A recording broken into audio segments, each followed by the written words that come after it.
Welcome to the Passion Behind the Art show. It's all about diving in with individuals to learn the story behind their passion.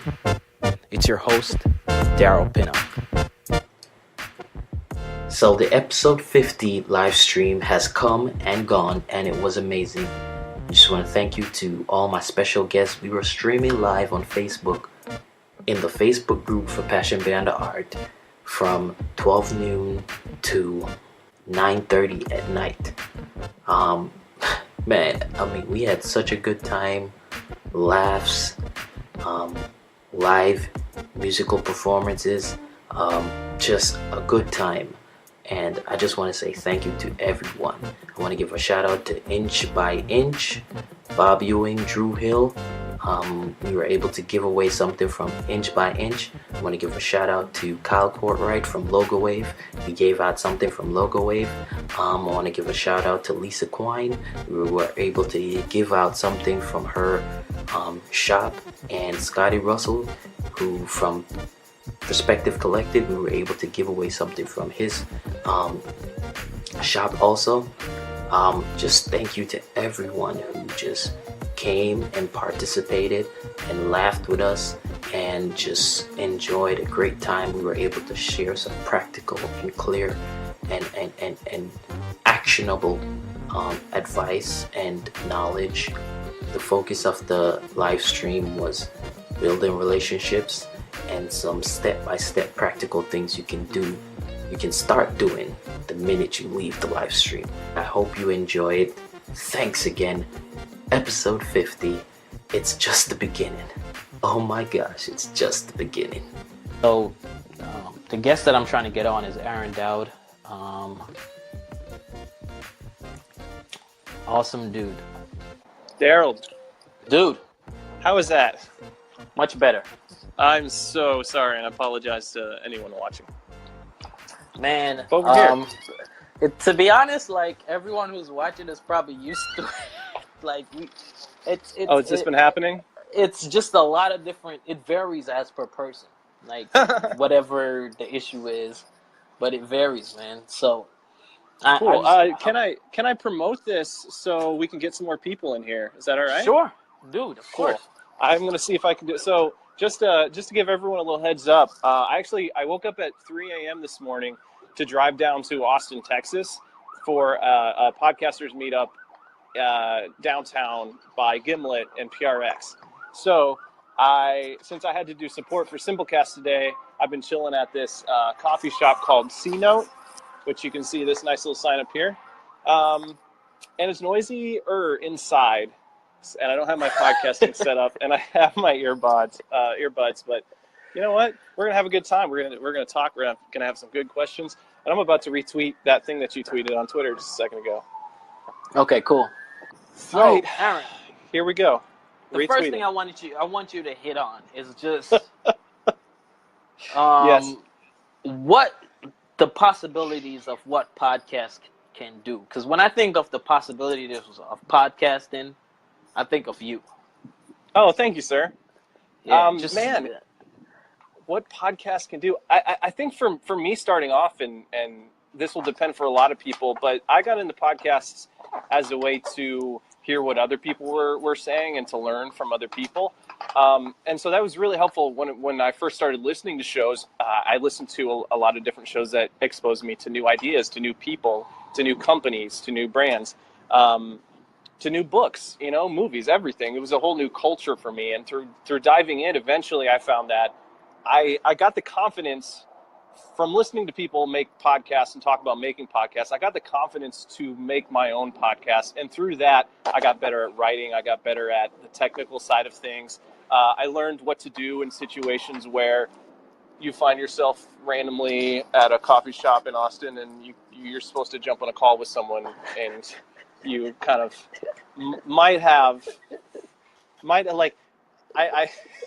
anyways, you learn how to improvise. You learn how to adapt and say, all right, I don't have this microphone. This isn't working. That's not working. What can we do instead? Can I grab the phone? Can I try this? Whatever. So the possibilities, I think, number one, it's about connecting with other people and learning from other people, and And it's also about learning to share your own message. And if you don't know what that is, and if you're not comfortable talking, the process of podcasting will help you get there. Will help you get more comfortable with it. So, and then you might find yourself randomly in weird places, going to meetups and meeting strangers and having a good time. So it's pretty great. How's that? That is awesome, man. It's just Cool. And the reason why I say that is because, like, after following you and seeing, like, we're just doing podcasts and being open to doing podcasts and getting involved in it, where it's taking you, it's just, to me, it's just like, it's pretty just awesome. It's crazy, man. I've met so many people. I've had so many great conversations. I've got to help a lot of people. It's I love it. I love it. You know, it comes back to, and I think if you want to get into podcasts, this is great advice. Just help people when you can. Just help them with whatever you can. Promote other people when you can. But I think that's just great advice for life in general. I was browsing Reddit this morning, and I saw a link. To someone who was talking about how they kind of got a gig as an audio engineer helping it record this really cool band's album because they volunteered. They just said, let me show up and help. I don't care if I don't get paid. But there were some technical difficulties, and they ended up needing an engineer. And so he brought such a good attitude, he or she, I guess, I don't know who it was. They brought such a good attitude that they got hired. I love it. Boom. Just like that. Just like that. Just like that. So for those who don't know Aaron, like, he works for Simplecast and he works with Dribble, and he used to work with Sean West, which a community that's changed a ton of people's lives. So I in a nutshell, I love this dude. Like, from the bottom, genuinely, I love this dude because he's one of the most accepting people that I know. Thanks, he has this ability to just not initially judge people, and if he doesn't show it. He just kind of accepts. He's very accepting, and I appreciate that, man. Dude, thank you so much for saying that. I will say on that fact, I give people a chance, but I also listen to what people say, and there's people, you've heard the cliche, like, actions speak louder than words, and that's true. But also, I think you can learn a lot about someone just by listening to how they talk, both to you and to other people. So what I try to do is, I especially like helping people that have good attitudes and that have a good message to share. And so I'll help in any way I can. That's, I think, how we met each other.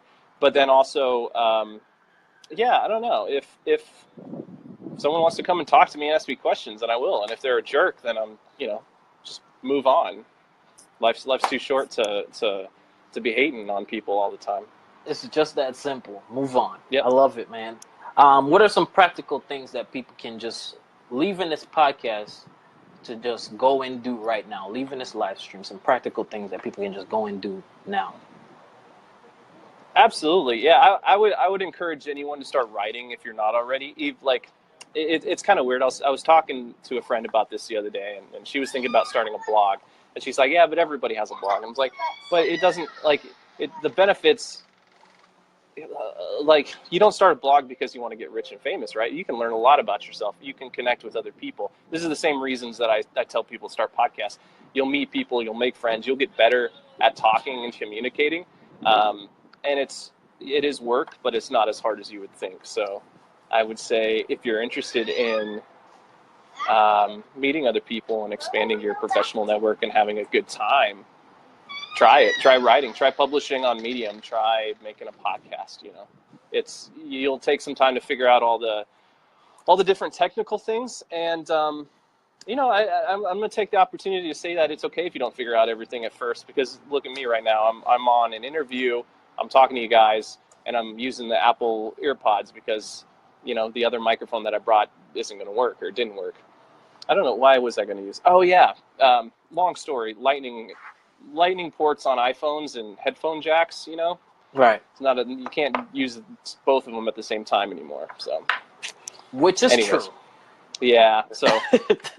So this is my microphone, and you know what? I have a great setup at home. But if somebody asks me to get on a podcast and this is what I got to use, you're going to use it. So practice, experiment, try. Man, it seems like podcasting is having another one of those moments like we had back in 2013 when Sean and I started the show, and I helped some other people start shows. It feels like there's a lot of momentum and energy right now, and I'm thankful to be kind of like be a part of all that and be in the middle of it. So this is cool. Yeah, you're a little bit more than just being in the middle, bro. You're not in the middle. You're ahead. You're leading the way. And I You just think want to let so? you know that. Yes, man. I appreciate it, man. So you know what's cool is that I feel like so I recorded a comeback episode of the podcast. Dude, I haven't dropped it yet, but that's my podcast that's been on hold for over a year now. So I recorded a comeback episode and I was talking about it. I was like, what I feel like where I am right now is I'm like really plugged in and connected with everybody who's podcasting. And that's totally not true because there are like millions of people or at least hundreds of thousands of people, and I can't talk to all of them. But I'm having lots of conversations. I'm finding out like what people are having a hard time with, what's working, just like the possibilities. And I'm really excited to be like, I don't know if like it's not shaping the narrative, but it's almost like sharing the common knowledge that everybody needs to know. You know what I mean? Right. Like it used to be so much more vague and kind of murky about how you would start a podcast or make a good one.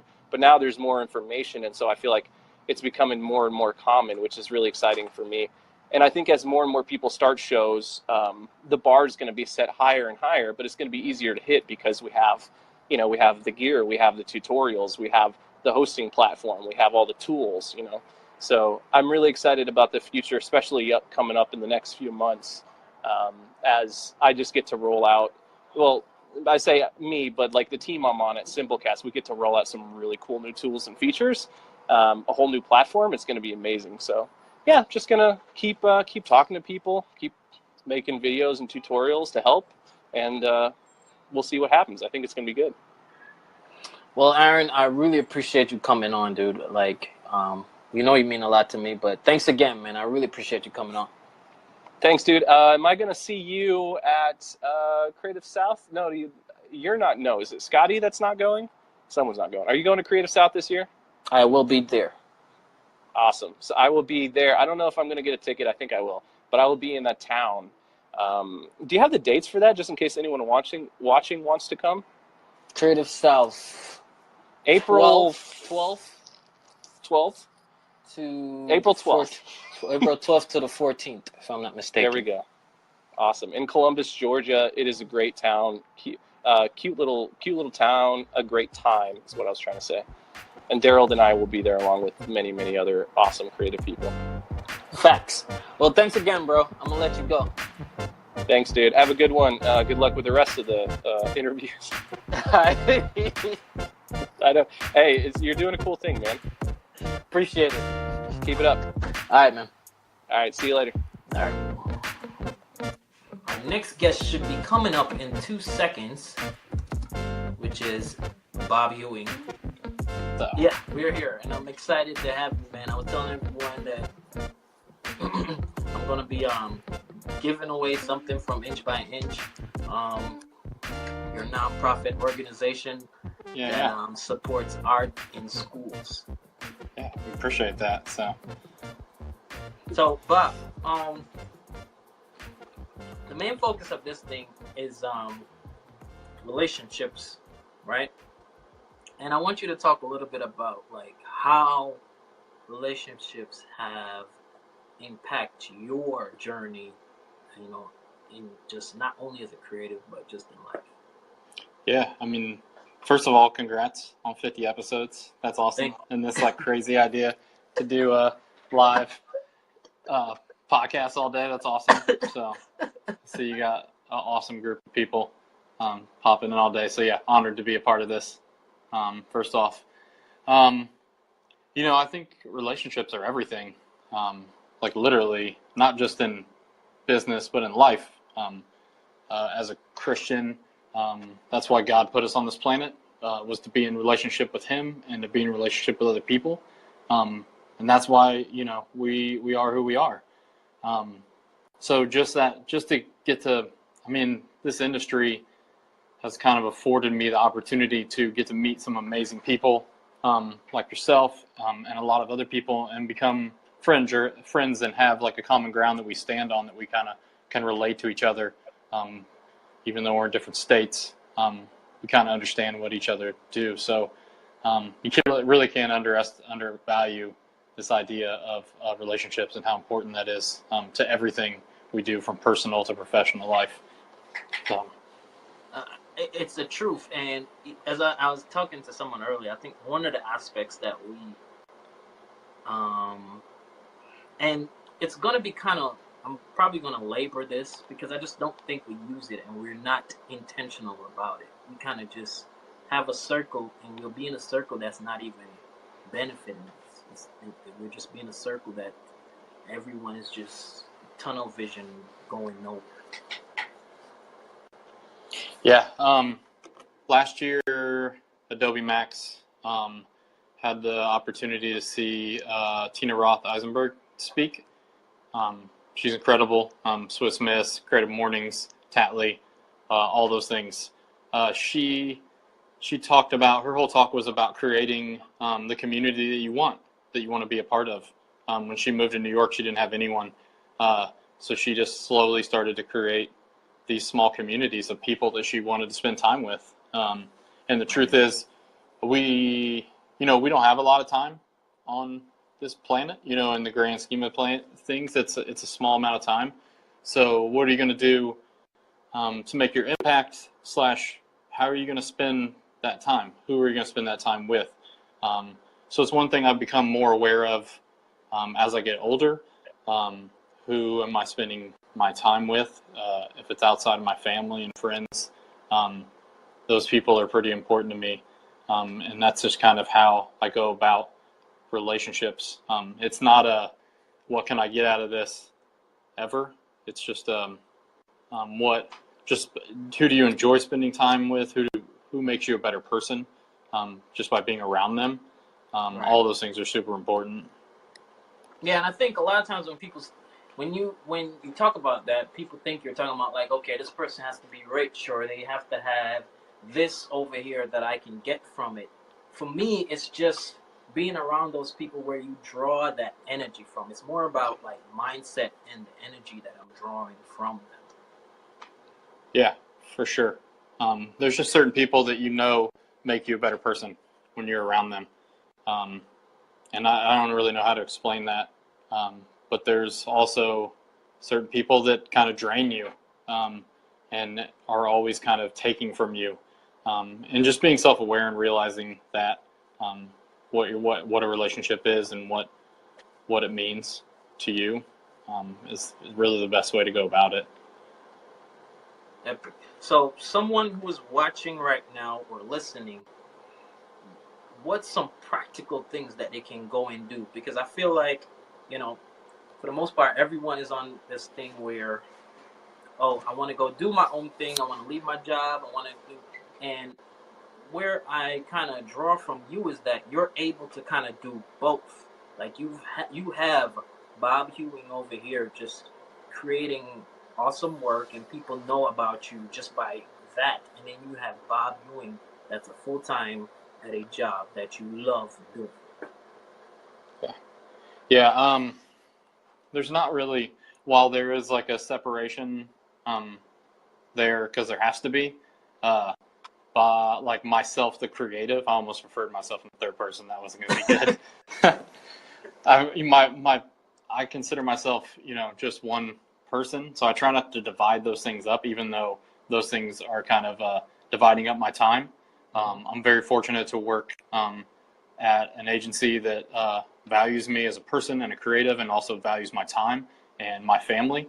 So that's why I continue to work here. Element 3 is a fantastic place, and they've kind of grown up a lot, and they've allowed me to kind of grow with them, which in turn has let me grow on the outside.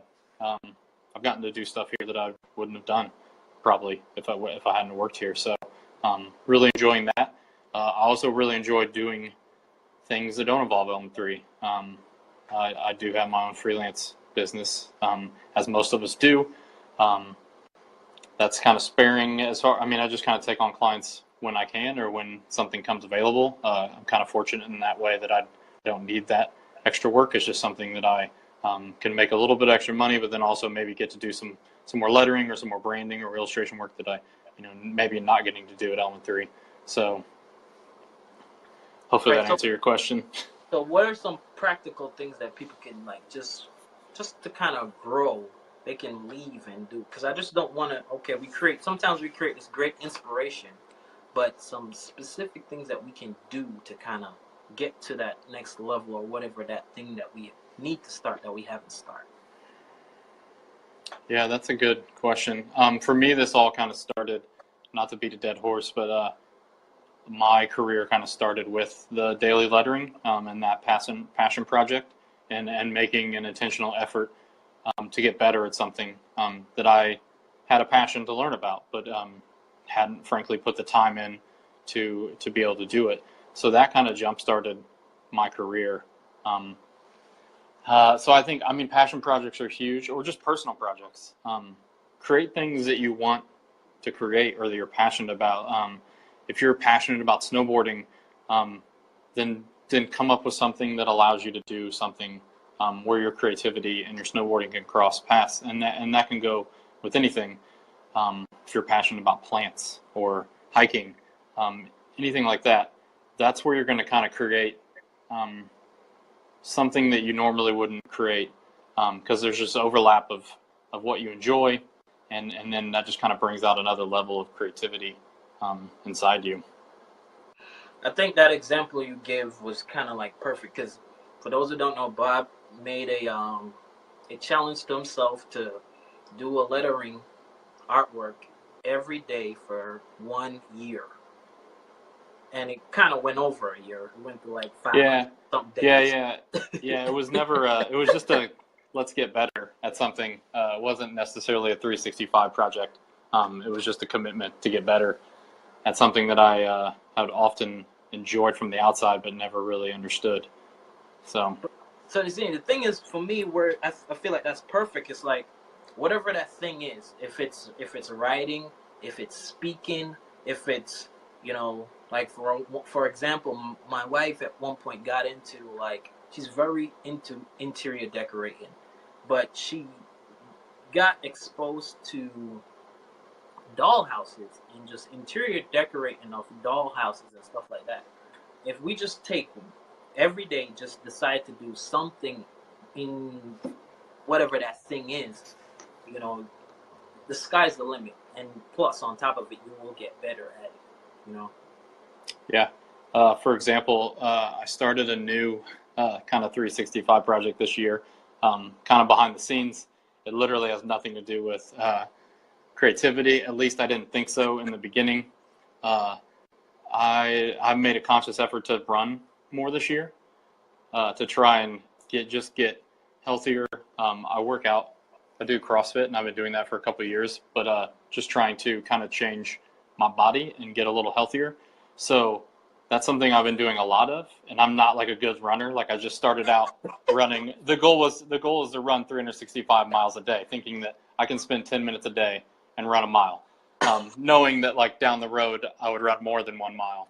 Right. But so it started as just something easy, and I think that's important when you're learning something new, like to set attainable goals. Don't make these kind of wild and crazy goals that you're not going to reach, especially when you're learning something new. Give yourself a break. So now I'm 80 some miles in on the year. And what that's kind of done is it gives me some kind of time in my head to kind of get away from things, and also either to think about nothing, or a lot of times while I'm running, I'll think about kind of working through some projects that maybe I'm working on that I haven't found the solution to. So that's been like just one of those things. And I've also like started to enjoy it, which I never really saw that coming too. So. Dude, the reason why I'm smiling so hard, because I literally did the same exact thing. 2016? Did the exact same thing. I just got up one morning and just started running, but how I did it by time limit. So each day I would do 10 minutes, and it went from there and there, and it literally changed my perspective on everything. Because just like you, I probably thought running was probably one of the most pointless sports out. Yes, for sure. But it literally just shows you how you can go from doing simple as walking to going all the way to where I ran a 5K because I started running. Yeah. It's truly mind over body too. It's kind of pushing yourself, telling yourself to kind of forget about the thing, forget about the pain, forget about some of that stuff, and just keep pushing. So yeah, I'm running a half in the beginning of May. And as long as that goes well, then the plan is to run another one in November. So that'll be epic. Yeah, that is awesome, man. Trust me, that for anyone, just go run. I tell you, do it. It will change your perspective on everything. Yeah, for sure. And then like to kind of go along with that, personal projects and Yep. Have a support staff, people that support you is huge. My wife is always more than supportive, far beyond what she ever needs to be. She's also like a realist, so she also brings me back to reality sometimes too. But and then just friends. I have some friends that are like big runners as well, and they're really kind of pushing me to continue it too. So you need that because there's going to be days that you don't feel good, or days that aren't fun, or days you just don't feel like doing it, and you need that kind of community, those relationships to kind of push you on those days when you're down. It's easy to keep going when you're on the mountaintop. That's when it's easy, but it's when you're in the valleys that things get a little harder, and you need that little bit of push or that little bit of support. So, well, dude, I appreciate you coming on. Really do. I appreciate you, man. I appreciate you. Happy to be here. Sorry there was a delay. So, hey, man, it's basically just going with the whole theme of what today was like. So yeah. you fit it right in, man. Awesome. Well, Bob, thanks again for coming on, man. I appreciate you, dude. And, no problem, man. I appreciate we'll be you. in touch for sure. Yeah, for sure. And I'll you gonna see you at Creative South this year? Coming? Definitely. You know I'll be there. So, yeah, for any of your listeners that don't know about Creative South, which I'm sure they do, if they listen to you, it's the best. You don't want to miss it. So, like literally, like this is probably the fourth plug today. Yes, of course. Because literally, this is a life-changing place. Yeah, I mean, it goes when you talk about relationships. That's the first conference I ever went to. That's where it all kind of started, and I kind of was introduced into this idea of creative conferences and how they kind of change your life. And that one specifically has changed my life for the better. My wife will be coming back with me. This will be her 4th year in a row. You know, awesome. She's not a creative person. Well, it's not. Everyone's creative to some degree, right. In their own right. But she's in the medical field. But she loves it. In fact, she probably has just as many friends or relationships with the people there as I do. They'd probably rather talk to her than me. So. But. Yeah, man. I'm eventually, maybe not this year, but next year for sure. I'm gonna try to work on getting my wife there too, because just the atmosphere is just amazing, man. It's amazing. Yep, it is. Well, dude, I'm gonna let you go. Thanks again for coming on. No problem, brother. All right. Happy to be here. Honored, man. Congrats. Thank you very much. Nice. Talk to you. All right. Bye. All right. For those who don't know, that's Bob Ewing. He created the logo for Creative South. The lettering Creative South. He created that. He's been a big contributor to the Creative South and just the industry in a whole. I want to say thank you so much for listening to this week's episode. If you want to get in touch with me, you can reach me at DPCREATES on Instagram or Twitter. And please leave me a review on iTunes because that helps the podcast to grow. Thanks again. Be blessed.